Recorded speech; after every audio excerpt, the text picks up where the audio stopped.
Let's jump into some audience questions. We missed, Pat, because of the vacation, 2 weeks in a row of audience questions, and I missed them. I missed answering them. And I'm sure the audience did as well.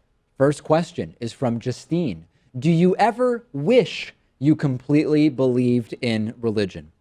I've touched on this a little bit in the past, and I've said that there's something to me where if I was the sort of person that would hear religious doctrine, like, for example, God has a plan for you, God will make sure that everything right happens in your life, and if you act correctly, look at how much I'm struggling with this, you will, have an eternal life in heaven or whatever.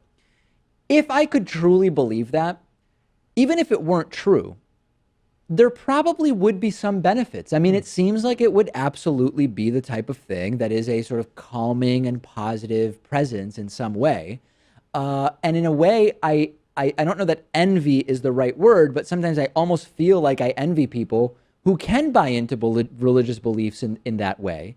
Although then immediately my rational self says, hold on a second, faith is a completely inferior epistemology to the scientific method.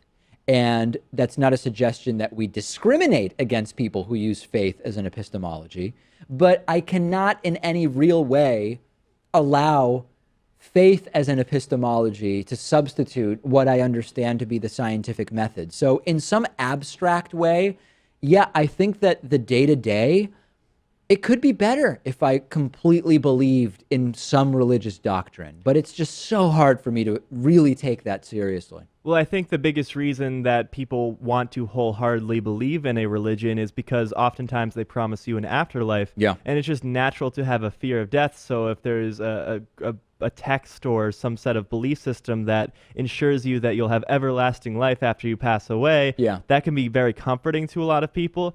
But I've gotten to a point now where I think living for eternity would be even more terrifying than just to die one day, because Really? I've not existed before I was born. And you were fine. And I was doing okay.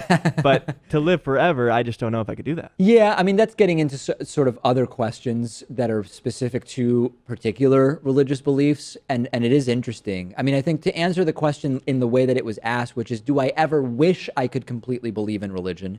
No, I don't think so. I think I sometimes recognize how my day-to-day might be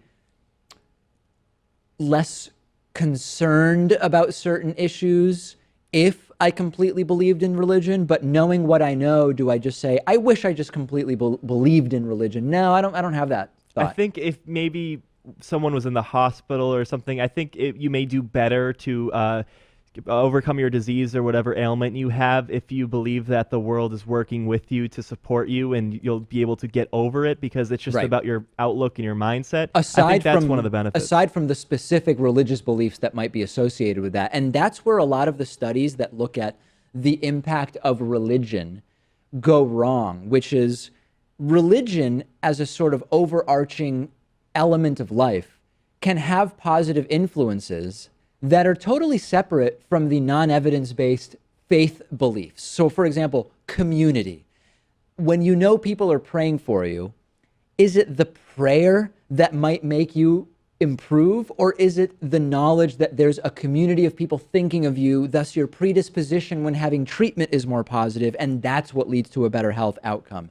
So a lot of the studies that we've seen that talk about the health impact of religion are not separating the faith beliefs versus the community and culture aspects of being part of a community, which could be a church or it could be something else altogether. Yeah, I think community is a big part of it. I think fear of death is another. I was raised Catholic, and until I was about 12 or 13, believed it wholeheartedly because that's all I knew. I hadn't really reached an age where I thought critically about the matter.